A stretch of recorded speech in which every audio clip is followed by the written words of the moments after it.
Bismillah, Alhamdulillah, Alhamdulillahi wahda, wassalatu wassalamu ala man la nabiyya ba'dah, amma ba'du, wassalamu alaikum wa rahmatullahi wa barakatuh. Welcome everyone. For this short lecture, we will be discussing the roles, duties, and responsibilities of the Shari'ah Advisory Council of Al-Amanah Islamic Investment Bank of the Philippines, mainly based on RA 6848 and RA 11439.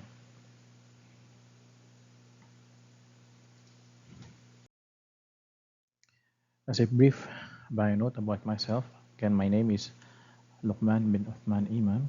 I am the Sharia Advisor of Al-Amanah Islamic Investment Bank of the Philippines, and concurrently, I'm a senior lecturer at the University of the Philippines Institute of Islamic Studies and Arabic language instructor at the Foreign Service Institute, Department of Foreign Affairs, and currently I'm also holding the position as the president of the Philippine Ulama Congress Organization, a non-profit religious organization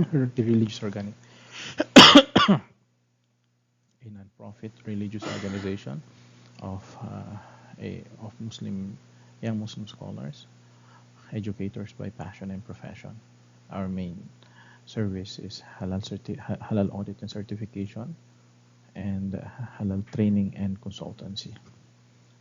I'm also the interim president of the Integrated Sharia Bar of the Philippines, Manila chapter, and I obtained my MA Islamic Studies at the UP Institute of Islamic Studies and my Islamic Law and Arabic Language degree at Al-Ma'arif Educational Center Incorporated.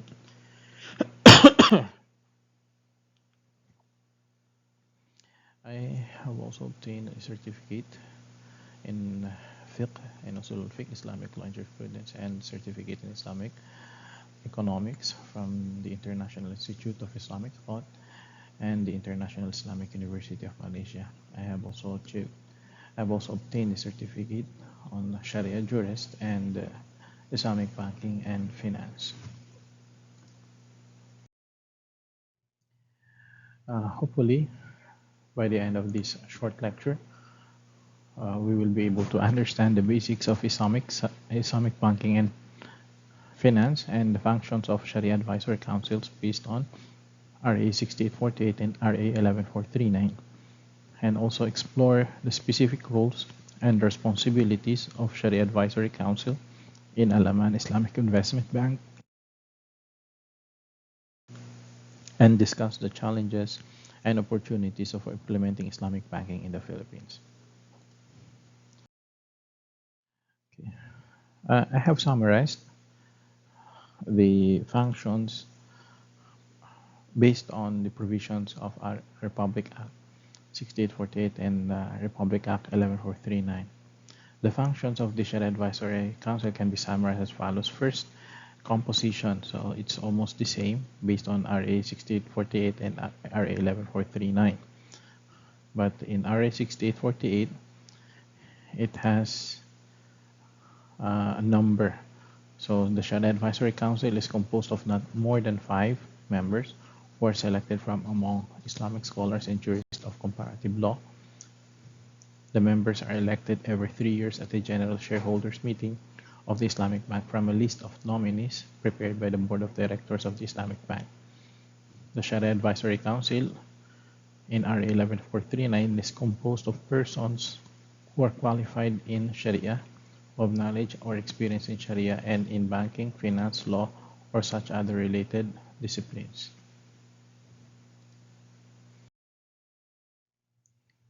Second function of Sharia Advisory Council is to offer advice and undertake reviews. The primary function of the Sharia Advisory Council is to offer advice and undertake reviews pertaining to the application of the principles and rulings of the Islamic Sharia to the Islamic bank's transactions. Similarly, the Council in RA 11439 is responsible for rendering advice, giving fatwa, and reviewing applications of Sharia principles to ensure compliance of the Islamic Bank with the Sharia principles. Okay, number three, non-involvement in operations. So Shari'ah Advisory Council does not directly involve itself in the operations of the Islamic Bank. This is both found in RA 6848 and RA 11439. Okay, excuse me. Number four, board meetings. So a council member may be invited to sit in the regular or special meetings of the board of directors of the Islamic Bank to expound his views on matters of the Islamic Sharia affecting a particular transaction, but he is not entitled to vote on the question presented before the board meetings. Number five, board arbitration. Based on Section 9 of RA 6848, in the event that there is a failure to select an arbitrator or a non-agreement on the selection of the casting arbitrator or the presiding member of the Board of Arbitration, the matter is submitted to the Shari'ah Advisory Council to select the arbitrator, the casting arbitrator, or the presiding member as the case may be. Based on Section 35, determination of profits and losses, the Board of Directors, after deducting the general and administrative expenses of the bank and all its operating expenses, including remunerations of the Board of Directors and the Shari'ah Advisory Council, determines annually what part of the income shall be appropriated to reserves, investors, and shareholders. Number seven, lastly, based on Section 30 of RA 6848, General Shareholders Meeting, the General Shareholders Meeting convenes to hear the Board of Directors report on the activities of Islamic Bank, its financial condition, the auditor's report, and to approve the balance sheet for the financial year ended and the profit and the loss statement, to determine the portion of the dividends to be distributed to the shareholders and the method of distribution, to appoint auditors, and to elect members of the Shari'ah Advisory Council. So here in this section, you see that the members of the Shari'ah Advisory Council shall be elected during the General Shareholders Meeting. Now we will proceed with a brief overview of Islamic banking and finance. Islamic banking, as you know it today, is a relatively new phenomenon in the history of finance. Despite its recent origins, it is rooted in ancient Islamic principles that govern all aspects of life, including economic transactions. Islamic banking operates on the principles of fairness, transparency, and risk sharing, which are fundamental tenets of Islamic law, or Sharia. Unlike conventional banking systems where the emphasis is on the creditor and interest-based returns, Islamic banking seeks to create a system where the risk and reward are shared equitably among all the parties involved. Now, let's talk about the principles that guide Islamic banking. The first principle is prohibition of riba, or interest. In Islamic finance, making money from money, such as charging interest, is not permitted. This is because it leads to wealth accumulation without real economic activity, which is seen as unjust. The second principle is the avoidance of gharar, or uncertainty. In Islamic finance, all contractual terms and conditions should be clear without any ambiguity. Transactions that involve uncertainty, like speculative trading, are prohibited. The third principle is the prohibition of investing in haram, or prohibited activities. Islamic banks cannot finance businesses involved in activities like alcohol production, or pork, or gambling, as these are forbidden in Islam. The fourth principle is the requirement for a genuine underlying asset. Islamic financial transactions should be linked to a real identifiable assets. The concept of money creating money is not accepted in Islamic finance, as we have mentioned earlier. These principles reflect the spirit of justice and equity in economic dealings that Islamic law promotes. They are designed to protect the interest of the weaker party in a transaction, to prevent exploitation, and to distribute wealth more equitably in society. In the next slide, we will see how these principles are applied in practice of Al-Amanah Islamic Bank, Islamic Investment Bank of the Philippines. Okay, Al-Amanah Islamic Investment Bank. So having established the context and principles of Islamic banking, let's shift our focus to the application of these principles in the context of the Philippines. Specifically, we will explore the Al-Amanah Islamic Investment Bank, which holds a unique place in the country's banking system. Al-Amanah Islamic Investment Bank is the first and only Islamic bank in the Philippines. It has been established way back 1974 and it has been strengthened in 1990 with the Republic Act number 6848. So it has been established way back 1972 rather, 1972 or 1973. So it's the oldest. It is the oldest Sharia bank, or rather Islamic bank. It is the old.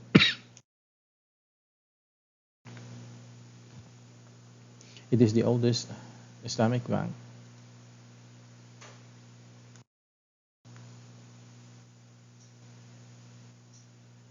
It is the oldest Islamic bank in the Philippines.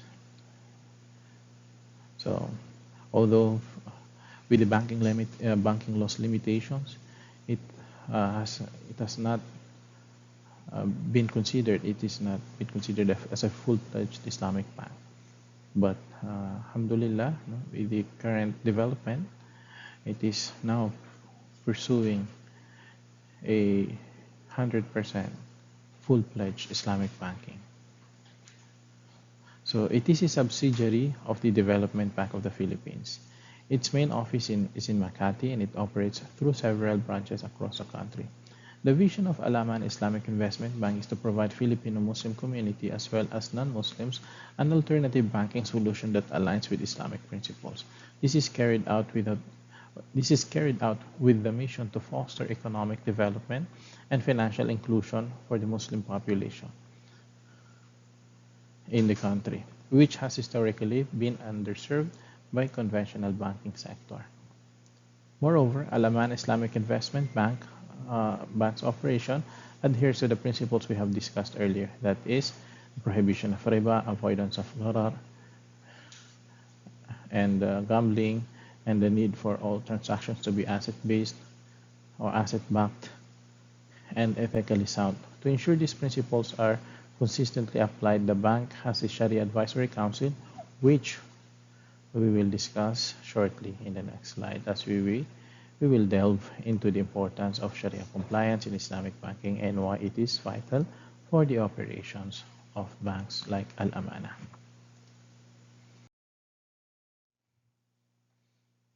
Okay.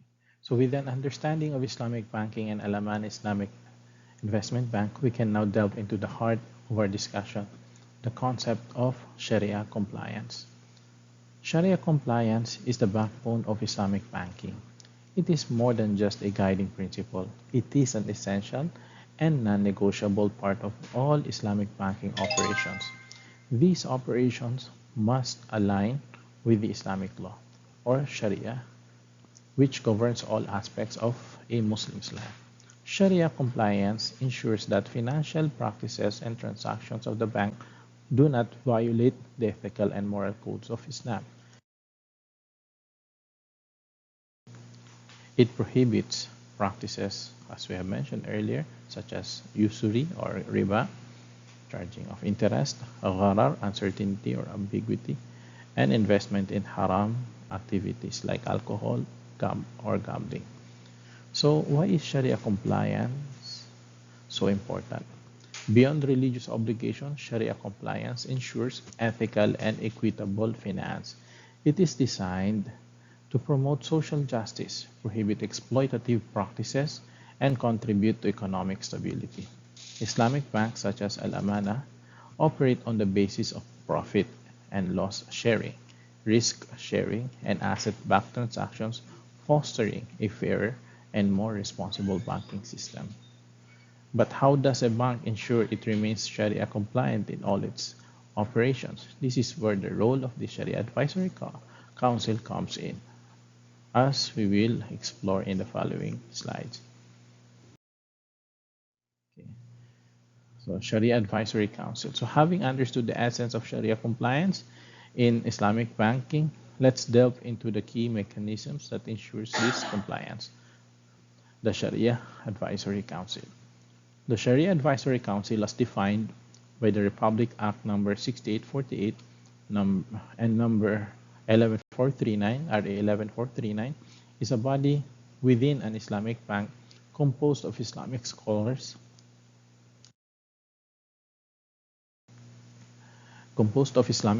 and jurists who possess deep understanding of Islamic law, Sharia, and its application to banking, finance, and related disciplines.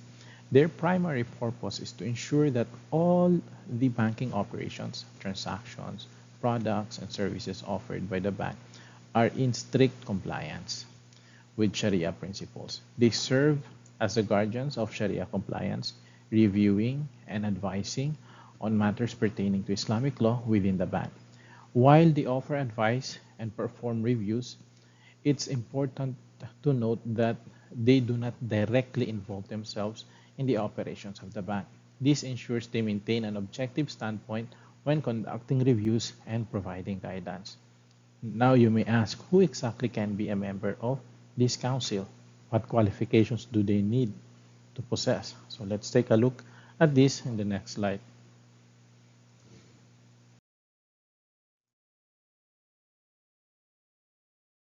So continuing where we left off, we now understand that Sharia Advisory Council is instrumental in maintaining Sharia compliance within an Islamic bank. But what does this really mean in practice?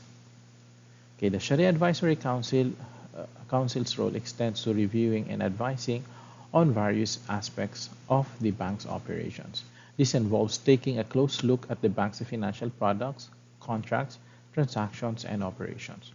Their responsibility is to meticulously examine these aspects and identify any potential conflicts with Sharia principles. If they find a product, transaction, or operation that does not conform to these principles, they provide necessary guidance to rectify it. This implies a huge responsibility. They must ensure that everything from the most intricate banking contracts to the larger scale banking operations are compliant with Islamic law. This is where their expertise in Islamic law, banking, and finance and related fields comes into play. Their knowledge enables them to navigate the complexities of financial products and transactions and make informed decisions and suggestions to ensure Sharia compliance.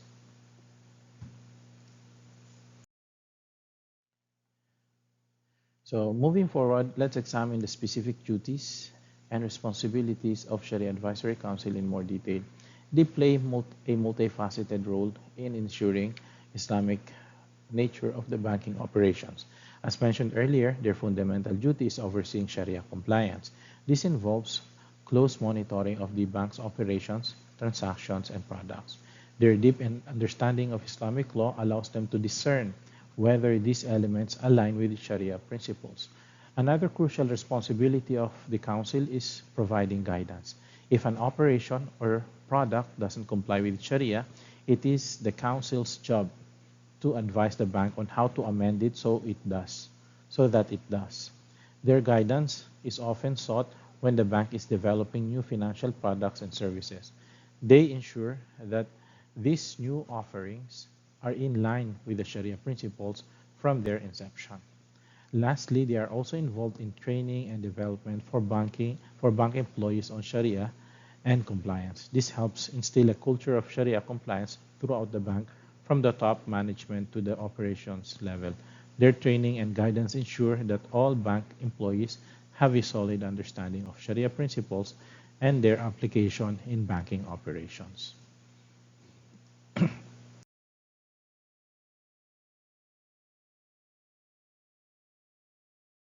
So the main duty of the Sharia Advisory Council, as we have mentioned many times, is that they ensure that every aspect of the bank's operations aligns with Sharia. This is what we refer as to Sharia compliance, and we have discussed this earlier. So this is the primary role of the council to ensure the Sharia compliance. They work closely with the bank's management to review and approve all financial products and services to ensure they meet Sharia standards. So we have different standard setting bodies like IOFI and IFSB. So all of these should be consulted whenever there's a new product or service the bank will offer.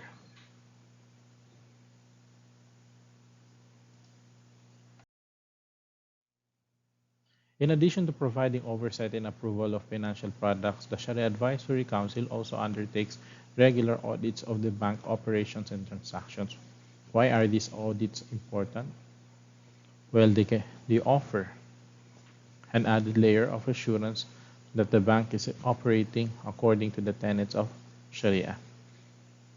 So, but this usually falls into third party,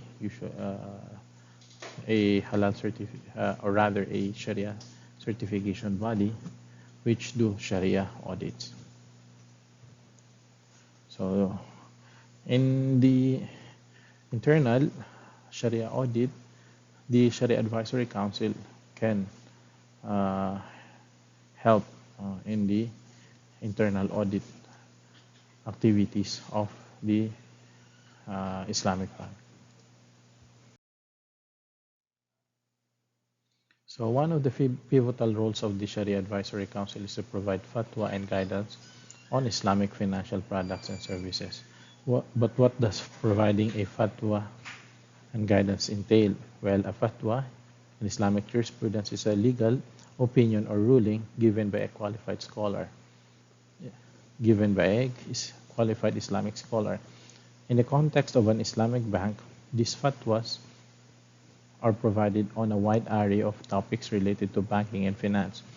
This could range from rulings on permissibility of certain types of investments to guidance on how to structure a financial product to ensure it complies with Sharia principles. For instance, if Al-Amanah wants to introduce a new investment product, the Sharia Advisory Council would review the proposed product structure and terms to ensure they align with Islamic law.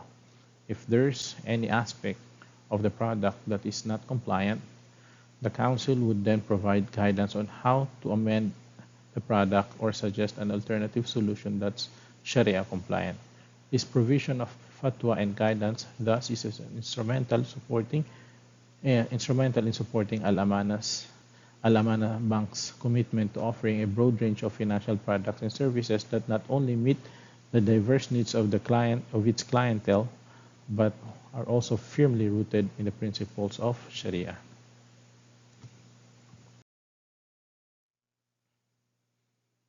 So beyond the technical aspects of banking and finance, the Sharia Advisory Council also plays a significant role in ensuring the bank's operations are conducted with the highest ethical and moral standards in line with Islamic principles. Islam, as a comprehensive way of life, not only provides guidelines for financial transactions, but also insists on ethical and moral aspects of all human dealings. So what does this mean for a bank like Al-Amanah? The Council advises on the issues that go beyond mere financial transactions. This could include the bank's corporate governance practices, social responsibility initiatives, or its approach to customer service. For instance, the Council may provide guidance on how the bank can fulfill its zakat obligations, a form of almsgiving and one of the 5 pillars of Islam. This could involve advising on suitable charitable causes for the bank to support or ensuring that the bank's zakat calculations are accurate and comply with Sharia principles. Moreover, the Council ensures that the bank maintains transparency and fairness in all its dealings, be it with the customers, employees, shareholders, or the wider community. This could involve advising on the bank's disclosure practices, customer complaint handling procedures, or its policy on conflicts of interest. By upholding or by ensuring the bank upholds these ethical and moral standards, the Shari'ah Advisory Council plays a crucial role in fostering a strong ethical culture within the bank and enhancing its reputation and credibility in the eyes of its stakeholders.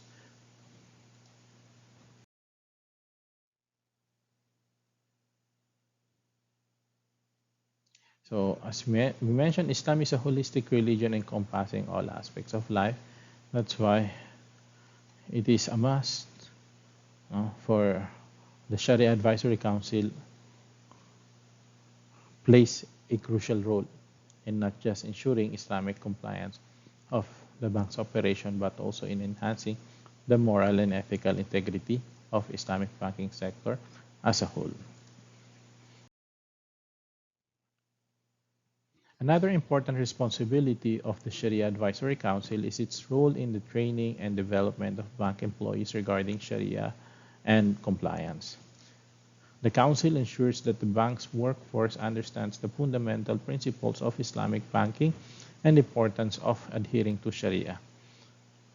This understanding is crucial as the principles of Islamic banking are quite distinct from conventional banking, and these principles should be deeply ingrained in all aspects of the bank's operations, decisions, and transactions. This role is carried out in several ways. Firstly, the Council might oversee or contribute to the development of training materials that are used to educate bank staff. These materials can cover a range of topics from the basic principles of Sharia to specific procedures for ensuring Sharia compliance in various banking activities. Secondly, the Council might directly conduct training sessions. These sessions could be lectures, workshops, or seminars where Council members provide an in-depth information and answer any questions that the bank employees might have. In some cases, these sessions might also involve case studies or practical exercises that help the employees understand how Sharia principles apply to real-world banking scenarios. Thirdly, the Council might also provide ongoing guidance and support to bank employees. For instance, if an employee is unsure about whether a particular transaction is Sharia compliant, they can consult with the Council to gain clarity. By fulfilling this training and development role, the Sharia Advisory Council helps to ensure that all bank employees have the knowledge and skills needed to maintain Sharia compliance. Moreover, it fosters a culture within the bank that respects and upholds Islamic principles, ensuring the bank's services are genuinely serving the needs of its Muslim customers and contributing to the overall growth and integrity of Islamic banking.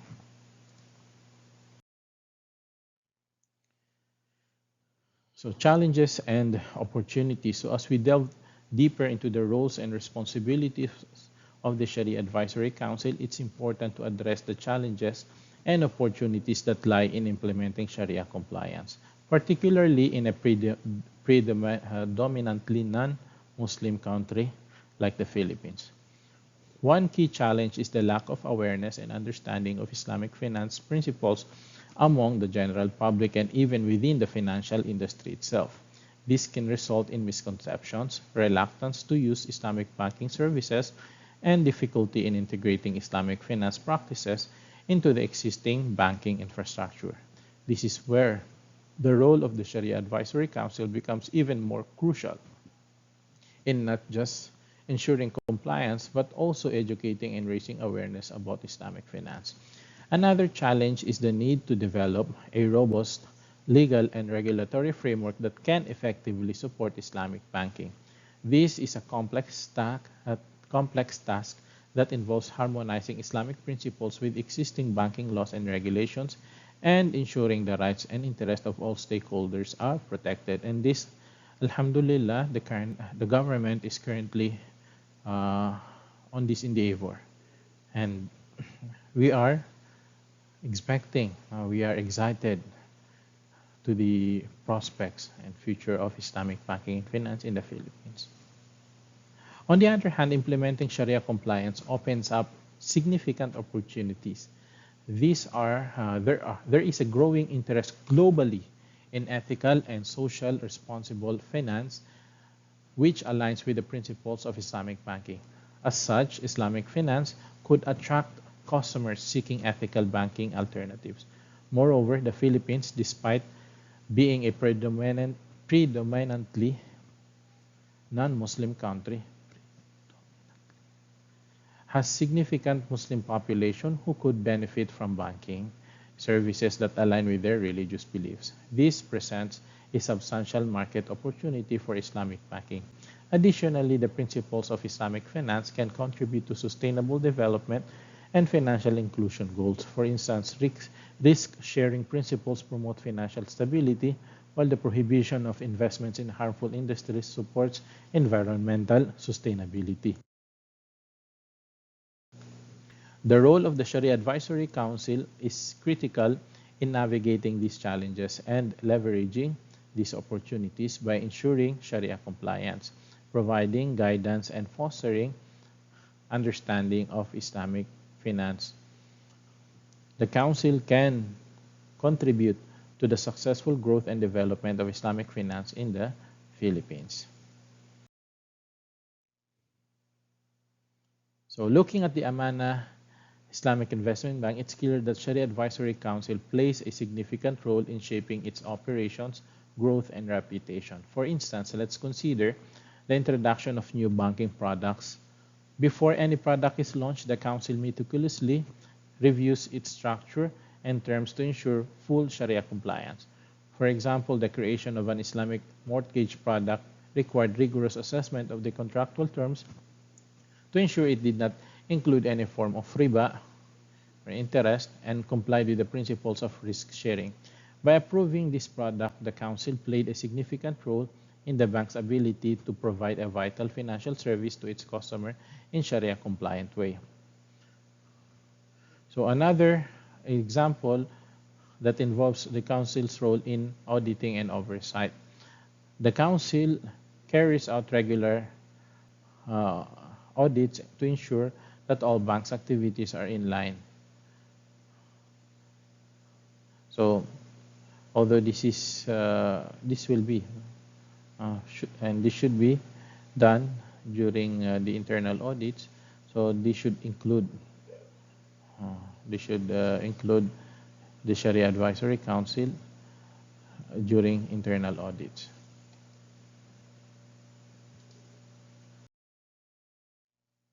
As we look towards the future, we see promising landscape for Islamic banking in the Philippines, largely thanks to the diligent efforts of entities like the Shari'ah Advisory Council. And currently, the Bangko Sentral ng Pilipinas, together with the Bangsamoro Autonomous Region in Muslim Mindanao, signed an MOU in creating the Sharia Supervisory Board. So this will really help the Islamic banking in the Philippines. And if any conventional banks decides to open an Islamic window, they will also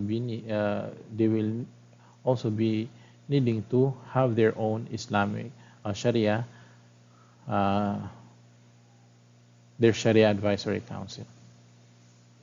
So we anticipate seeing more awareness and understanding of Islamic banking among the general public. While Islamic finance may be a new concept for many, especially in predominantly non-Muslim countries like the Philippines, there is a growing curiosity and interest in ethical, inclusive financial solutions that Islamic banking can provide. The Sharia Advisory Council can help in the training and development, which will be instrumental in spreading this awareness, not just among the bank employees, but extending it to wider community through various outreach programs and collaborations. Secondly, the demand for Sharia-compliant products and services is likely to grow. This growth will not be confined to the Muslim population, but will extend to those who value ethical, transparent, and socially responsible banking, values at the heart of Islamic finance. The Council's guidance in product development and Sharia compliance, we can expect to see wider variety of Sharia compliant products and services that cater to the diverse financial needs of the Filipino population. Thirdly, given the rapid digitalization in the banking sector, there is an opportunity for Islamic banks to innovate in the digital space while ensuring adherence to Sharia principles.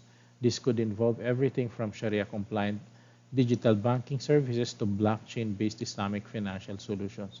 As we navigate through these exciting developments, the Sharia Advisory Council will continue to play a crucial role by providing expert advice and oversight. The Council will ensure that the Islamic banking sector's growth is not only robust but also true to its foundational principles. In essence, the future of Islamic banking in the Philippines is bright, filled with opportunities for the growth, innovation, and increased inclusivity. The Sharia Advisory Council's work will undoubtedly be a guiding force in realizing this potential and shaping the future of Islamic banking in the country. Conclusion. In conclusion, it is essential to recognize that the multifaceted role that the Sharia Advisory Council plays within Al-Amanah Islamic Investment Bank and to other Islamic banks in the future or conventional banks that will open Islamic window, and within the Islamic banking sector as a whole, the Sharia Advisory Council's work is far-reaching and influences every facet of the bank's operations, from their crucial role in ensuring the Sharia compliance for each financial product, service, and operation to their proactive approach in maintaining ethical and moral integrity within the banking practices. The Council ensures that Islamic principles are not just a guideline but a lived reality within the bank. In a world where ethical and transparent financial practices are increasingly important, the Council's role in upholding these standards is vital. They bridge the gap between financial services and the faith-based requirements of Muslim customers, fostering trust, loyalty, and satisfaction among clients. Moreover, they also actively participate in the growth and development of the bank's employees through training and development programs. This not only ensures the compliance at all levels, but also strengthens the institution's understanding and respect for Islamic law. Additionally, the Council's regular oversight function ensures the bank's activities remain Sharia compliant, safeguarding its reputation and aligning its operations with the highest ethical standards.